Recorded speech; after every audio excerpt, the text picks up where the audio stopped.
ఈరోజు చాలా సంతోషం. చిరకాల ఆకాంక్ష షాద్నగర్ది.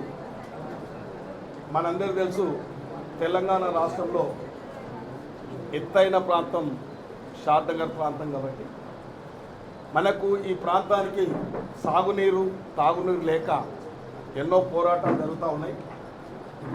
గత ప్రభుత్వం కూడా నీళ్లు నిధులు నియామకాలు అనే ఒక సందర్భంతోనే తెలంగాణ తెచ్చుకున్నాం. కానీ తెలంగాణ వచ్చిన తర్వాత పాలమూరు రంగారెడ్డి పూర్తి చేస్తామని చెప్పి పదే పదే అన్ని పార్టీలు కూడా చెప్పినాయి, అందరికి తెలుసు. మరి ఈరోజు రాష్ట్ర ముఖ్యమంత్రి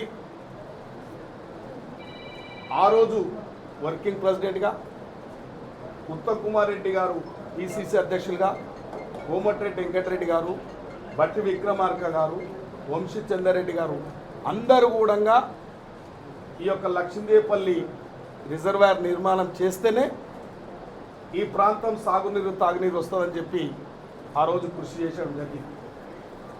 ఇలా తెలంగాణ రాష్ట్ర ప్రభుత్వం వచ్చిన తర్వాత, కాంగ్రెస్ పార్టీ అధికారంలోకి వచ్చిన తర్వాత ఈ జిల్లా ముఖ్యమంత్రిగా అయిన తర్వాత ఈ జిల్లా మంత్రులు జూపల్లి కృష్ణారావు గారిని, వాకాటి శ్రీహరన్న కానీ మిగతా ఎమ్మెల్యేలందరూ కూడా లక్ష్మీదేపల్లికి అన్యాయం జరుగుతూ ఉంది, లక్ష్మీదేపల్లికే ప్రియారిటీ ఇవ్వాలని చెప్పి పదే పదే ఒత్తిడి తెచ్చి రాష్ట్ర ముఖ్యమంత్రి మీద, ఈ రాష్ట్ర ప్రభుత్వం మీద ఒత్తిడి తీసుకొచ్చి సానుకూలంగా ఈ యొక్క రిజర్వాయర్ సాధించుకోవాలని చెప్పి ఇలా మంత్రుల యొక్క కృషి, ఎమ్మెల్యేల యొక్క అండ, మీ అందరి ఆశీర్వాదం, ఈ ప్రాంత ప్రజల యొక్క ఆశీర్వాదంతో ఇలా ఒక విధి విధానం అంటే ఒక ప్రాసెస్, ఒక రిజర్వాయర్ కట్టాలంటే ముందుగా భూసేకరణ చేయాలి. భూసేకరణ చేయడానికి ప్రభుత్వం అంగీకరించింది. ఇలా మంత్రుల కృషి వల్ల నిన్నటికి నిన్న పెద్ద ఎత్తున దాని మీద చర్చ పెట్టి ఇద్దరు మంత్రులు వాకాటి శ్రీహరన్న కానీ, జూపల్లి కృష్ణారావు గారిని బాగా చర్చ పెట్టి ఈ యొక్క లక్ష్మీదేపల్లి భూసేకరణ చేపట్టాలని ఒప్పించి మెప్పించి ఈ ప్రాంత రైతాంగానికి ఒక శుభవార్త తీసుకొచ్చినందుకు ఇలా రాష్ట్ర ముఖ్యమంత్రికి, ఇలా ఇరిగేషన్ శాఖ మంత్రి ఉత్తమ్ కుమార్ రెడ్డి గారికి, ఈ యొక్క క్యాబినెట్లో ఉన్న మంత్రులందరికీ ప్రత్యేకంగా ఇలా షాద్నగర్కు న్యాయం జరగాలని ఇద్దరు మంత్రులు వాకాటి శ్రీహరన్న, జూపల్లి కృష్ణరావు సార్ గారు పట్టుతోని ఇలా పని మొదలవుతా ఉందంటే ఇలా చాలా సంతోషంగా ఉంది. నేను నియోజకవర్గం రైతాంగం తరఫున, ప్రజల తరఫున, అందరి తరఫున, పత్రిక సోదరులు కూడా తెలుసు, ఎన్నో చూసిరు మీరు అన్నీ ఈ మోసపూరితమైన మాటలు, మోసపూరితమైన పార్టీలు అన్నిటిని కూడా మీరు కూడా చూసిరు, మీరు కూడా విసిగి చెందిరు. కానీ ఇది సాధిస్తారు అని అనుకోలేదు. కానీ ఇలా మీ అందరికి తెలుసు ఒక ప్రాసెస్ మొదలవుతుంది. ఇలా దీనికి కూడా పరిగి ఎమ్మెల్యేగా ముఖ్య భూమిక పోషించారు. పరిగి ఎమ్మెల్యేగా రామ్మోహన్ రెడ్డి అన్న గారు కూడా, రామ్మోహన్ రెడ్డి అన్నను 2015లో మోసం చేసింది ఆ పార్టీ. ఇలా మేమందరం కూడా కృషి వల్ల ఈ జిల్లా, ఉమ్మడి జిల్లా పాలమూరు జిల్లాను తప్పకుండా సాగునీరు తాగునీరు సాధించుకోవాలని చెప్పి వాళ్ళు బాదరగా వాళ్ళు ఏ అనుమతులు లేకుండా, ఏ నీటి కేటాయింపు లేకుండా ఇష్టానుసారంగా పాలమూరు రంగారెడ్డి ప్రయత్నం చేయబోయారు. కానీ పూర్తి కాలేదు. ఒక 30% మాత్రమే అక్కడక్కడ రిజర్వాయర్లు కట్టిరు తప్ప ఎక్కడ కూడా డిస్ట్రిబ్యూషన్ కెనాల్ కానీ, మెయిన్ కెనాల్స్ కానీ ఎక్కడ కానీ ల్యాండ్ ఎక్విజిషన్ చేయలేదు. కానీ ఇవాళ వాళ్ళు లక్ష్మీదేపల్లి కనీసం సర్వే చేయలేదు, 90% పూర్తని చెప్తా ఉన్నారు. నేను అంటా ఉన్నా, రాజకీయాలలో విలువలతో బతకాలి. రాజకీయాలలో ప్రజలు ఒక నమ్మకంతో మనల్ని, మన పార్టీలను ఆదరిస్తూ ఉంటాయి. వ్యక్తిని ఆదరిస్తారు, పార్టీలను ఆదరిస్తారు. కానీ మోసపూరితమైన మాటలు ఏదో చెప్పి పబ్బం గడుపుకొని రాజకీయ లబ్ధి ఉంది మాటలు మాత్రం మాట్లాడొద్దు. ఇది మేము ఎక్కువ వాళ్ళ గురించి మాట్లాడితే మా యొక్క సమయం వేస్ట్, అది ప్రజలు కూడా క్షమించారు. కాబట్టి వాళ్ళ విజ్ఞతకు వదిలేస్తున్నాం. పదే పదే పాలమూరు రంగారెడ్డి 90% పూర్తయింది చెప్తాడు. ఒక తోకమూతు లేడు, తాడు బొంగరం లేనోడు శ్రీనివాస్ గౌడ్ మాట్లాడతాడు. గిట్ల గిట్ల అంటే కాలువలు వారుతాయంట, గిట్లనేనట, గిట్ల ఏలుతో గిట్ల అంటే వినే ఈ రాజకీయాలలో ఉన్నాం, వినే విధేయత ఉండాలి, అవగాహన ఉండాలి. ప్రజలు ఏమనుకుంటారు, మీరు మాట్లాడే మాటలు అబాస్పాలు అవుతూ ఉన్నారు. కాబట్టి మాది మోసపూరితమైన పార్టీ కాదు. ఇలా మన రాష్ట్రం రైతు బిడ్డ, మన పాలమూరు ముద్దు బిడ్డ, దాంట్లో మన అనుభవం కలిగిన జూపల్లి కృష్ణారావు మంత్రిగా, వాకాటి శ్రీహరన్న గ్రామస్థాయి నుంచి పోరాటం చేసిన వాడు, వాళ్ళ ప్రియారిటీ కాదు, ఇలా లక్ష్మీదేవపల్లికి ప్రియారిటీ ఇవ్వాలని చెప్పి బల్ల గుద్ది మాట్లాడు వాకాటి శ్రీహరన్న గారికి నేను ఎప్పుడంగా రుణపడి ఉంటాను. ఎందుకంటే చాలా నా ఆవేదన, నేను చేసే కృషి ఎప్పటికప్పుడు నాకేమొద్దు, నాకు మా ప్రాంతానికి సాగునీరు తాగునీరు వస్తుంది చాలు అంటే అదొక్కటే అంటే అది ఎప్పుడు కానీ అందరు ఎమ్మెల్యేలు సహకరించరు, ముఖ్యమంత్రి సహకరించరు, ఉత్తమ్ కుమార్ రెడ్డి సహకరించరు, అందరు సహకరించరు. కాబట్టి నేను నియోజకవర్గం తరఫున నిజంగా అది ఖచ్చితంగా పూర్తి చేస్తాం, మీ అందరి ఆశీస్సులతోని ముందుకు పోతామని చెప్పి ప్రతి ఒక్కరికి నేను అభినందనలు తెలియజేస్తా ఉన్నాను, శుభాకాంక్షలు తెలియజేస్తా ఉన్నాను. ముఖ్యంగా రాష్ట్ర ముఖ్యమంత్రికి ఉత్తమ్ కుమార్ రెడ్డి గారికి నేను ఎప్పుడు రుణపడి ఉంటానని చెప్పి కోరుకుంటూ ఈ అవకాశం ఇచ్చిన మీ అందరికీ ధన్యవాదాలు. శాసనసభ్యులు నా సోదరుడు ఒక బీసీ ముద్దుబిడ్డ వీర్లపల్లి శంకరన్న గారి ఆధ్వర్యంలో మరి ప్రెస్కు కూర్చున్నటువంటి నా మున్సిపల్ చైర్మన్లు, వివిధ విభాగాల చైర్మన్లు, మార్కెట్ కమిటీ చైర్మన్లు, పిఎస్సిఎస్ చైర్మన్లు, స్థానిక కౌన్సిలర్లు, పార్టీ టౌన్ అండ్ మండల నాయకత్వానికి, బ్లాక్ నాయకత్వానికి, వివిధ గ్రామాల నుంచి విచ్చేసినటువంటి నియోజకవర్గ ముఖ్య నాయకులకు, మరి అదేవిధంగా నేను ఈ స్థాయికి రావడానికి ఎంతో కృషి చేసినటువంటి నా మీడియా మిత్రులకు నా హృదయపూర్వక నమస్కారాలు తెలియజేస్తా ఉన్నాను. ఇంకా పాలమూరు రంగారెడ్డి విషయం చాలా స్పష్టంగా చెప్పడం ఒకటే కాకుండా దాని మీద పెట్టుకున్న ఆశ, పడ్డ బాధ కూడా స్పష్టంగా చెప్పారు మా శంకరన్న. నేను విచిత్రపోతా ఉంటే చాలా సందర్భాలలో అదేదో సినిమా గుర్తుకొస్తుంది నాకు. ఏదో సినిమా ఉంది, అది ఆ కమల్ హాసన్ హీరో ఉంటాడు, ఆ దాంట్లో ఒక పెద్ద నీకు ఉద్యోగం ఇస్తాపో అంటే ఆయన్ని పడుకోనియడు, లేవనియడు, బయటికి పోనీయడు, కూరగాయలు లేనియడు, లాస్ట్కి బాత్రూమ్ పోతుంటే బాత్రూమ్ కాడ స్వాతి ముత్యం సినిమా.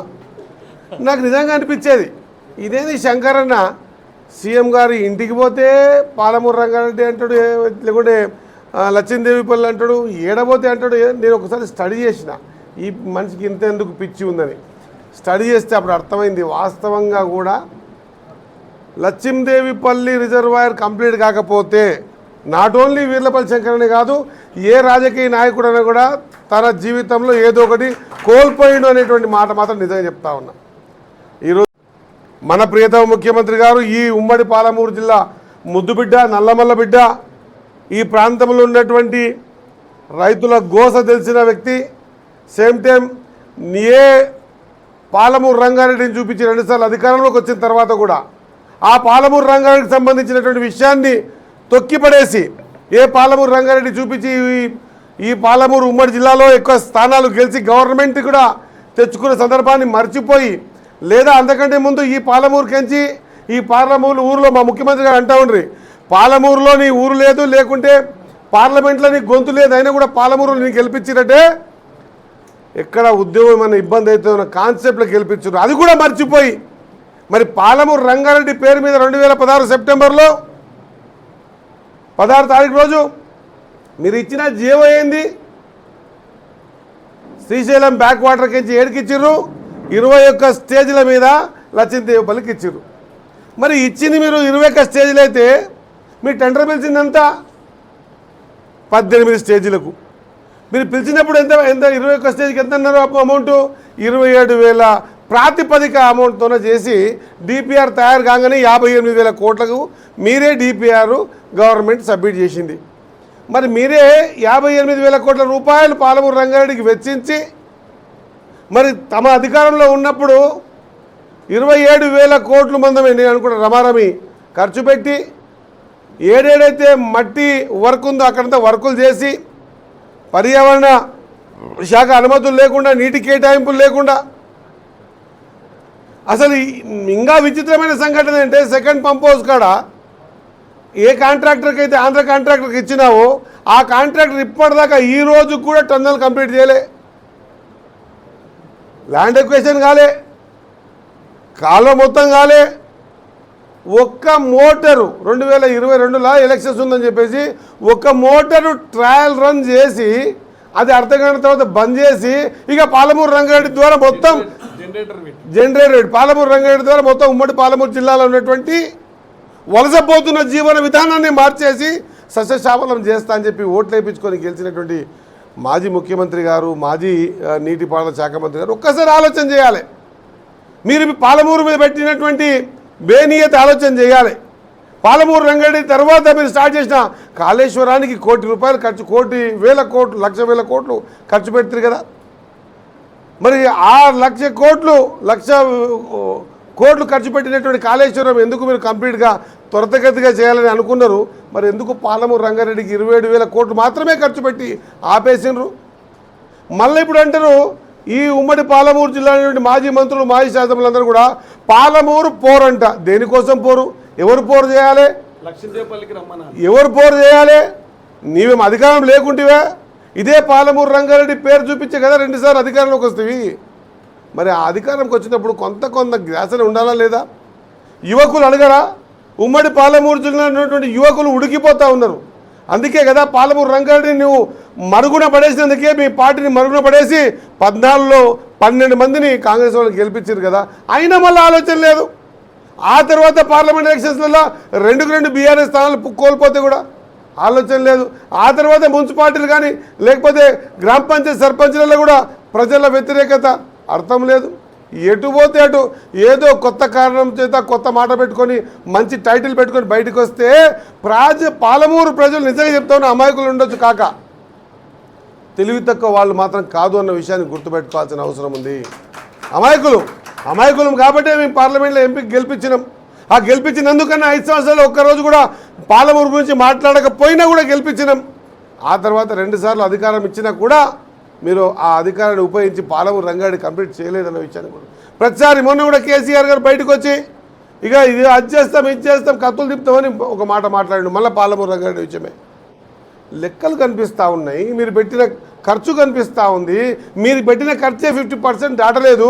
95% పనులు పోతాయి. ఇట్లా మోటార్ వేస్తే ఇట్లా నీళ్లు పోతాయి. కాంగ్రెస్ వాళ్ళు చేస్తలేరు. ఏం చేయాలి? ఎక్కడ చేయాలి?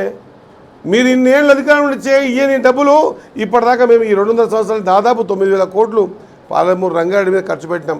మళ్ళీ 1,000 కోట్లు ఇస్తే ఆ 1,000 కోట్లల్లో మళ్ళీ గట్టిగా మాట్లాడి మా ప్రాంతంలో ఖచ్చితంగా మన ప్రాంతం ముఖ్యమంత్రి గారు ఉన్నారు కాబట్టి పెద్ద కుప్ప మాకు పెట్టాలని మళ్ళీ కొట్లాడితే నిన్న 583 కోట్ల రూపాయలు పాలమూరు రంగారెడ్డికి ప్రాజెక్టుకి ల్యాండ్ ఎక్విజిషన్కి ఇవ్వడం జరిగిందన్నమాట. నా పత్రికా సోదరుల ద్వారా యావత్ యువకులకు తెలియజేస్తా ఉన్నా. నేను ఈ మీడియా ఛానల్ ద్వారా, నా మీడియా మిత్రుల ద్వారా ఈ పాలమూరులో ఉన్నటువంటి యువ రక్తానికి తెలియజేస్తా ఉన్నా, మోసాన్ని గ్రహించండి. తుదకు మేమైనా చేయకపోతే మమ్మల్ని కూడా నిలబెట్టి నిలదీసి అడిగే అధికారం, ధైర్యం మీకు ఉండాలా? తప్పులు తప్పు అనే ధైర్యం ఉండాలి, చేసినోని చేసినావు అనేటువంటి మాట చెప్పే ధైర్యం ఉండాలి. అట్లా ధైర్యం ఉంటే తప్ప మనం నికాసుగా పనులు చేయించుకోలేమన్న మాట తెలియజేస్తా ఉన్నా. నిజంగా కూడా ముఖ్యమంత్రి గారి పెద్ద మనసుతో పాలమూరు రంగారెడ్డి మీద ఖచ్చితంగా ఒక పెద్ద కుప్ప